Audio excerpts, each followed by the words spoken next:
Kapag siya'y kumilos, lupa'y yayanig, kidlat at kulog sa kanya'y maririnig. Nang tayo'y mahulog dahil sa kasalanan, dugo niya'y dumanak para sa kaligtasan.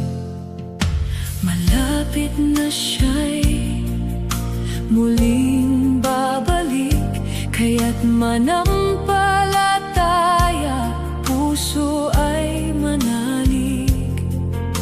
Dakila ang Diyos, walang